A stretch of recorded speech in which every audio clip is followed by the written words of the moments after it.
నమస్తే అండి. Welcome to my channel. ఇవి ఎంతమందికి తెలుసండి? ఎంతమందికి తెలుసో నాకు ఒక కామెంట్ చేయండి. దీని గురించి నేను మీకు ఇప్పుడు చెప్తా. దీన్ని పిచ్చుగూళ్ళు అంటారంటండి. పిచ్చుకగూడు ఎప్పుడైనా గమనించారండి మీరు? సేమ్ ఇలాగే అల్లుతుంది అది. సేమ్ పిచ్చుకగూడు ఇలాగే ఉంటుందన్నమాట. అందుకే దీనికి ఆ పేరు వచ్చిందేమో. టేస్ట్ కూడా చాలా బాగుందండి. ఇది కోనసీమ జిల్లాలో ఫేమస్ ట్రెడిషనల్ వంటకం అంట. ఇది సారే ఆడపిల్లలకి సారె పంపిస్తారు కదా, వాటిలో కూడా దీన్ని యాడ్ చేస్తారంట. చాలా అంటే చాలా బాగుందండి టేస్ట్ అయితే. నేను ఫస్ట్ టైం అండి దీన్ని టేస్ట్ చేయడం. చాలా టేస్టీగా క్రిస్పీగా ఉందండి. చూసారా ఎంత క్రిస్పీగా ఉంది. స్వీట్ ఐటమ్ అండి ఇది. స్వీట్ కూడా ఎక్కువ లేదు, చాలా తక్కువ స్వీటు. ఎవరైనా తినొచ్చు. బెల్లం వేసి చేస్తారంట. చాలా అంటే చాలా బాగుందండి.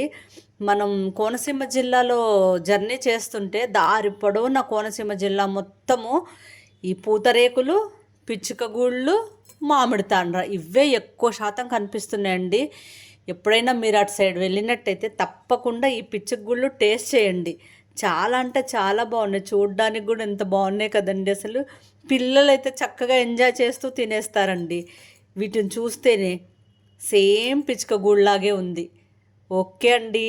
మీరు అట్టే ఎప్పుడైనా ఎల్లుంటే తప్పకుండా టేస్ట్ చేయండి. మీ పిల్లలకు కూడా టేస్ట్ చేయించండి. ఇది చాలా ట్రెడిషనల్ వంటకం అంటండి.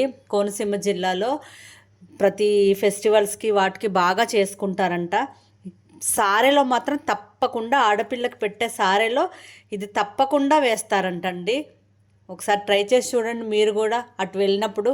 ఓకే అండి. Bye. Thank you for watching.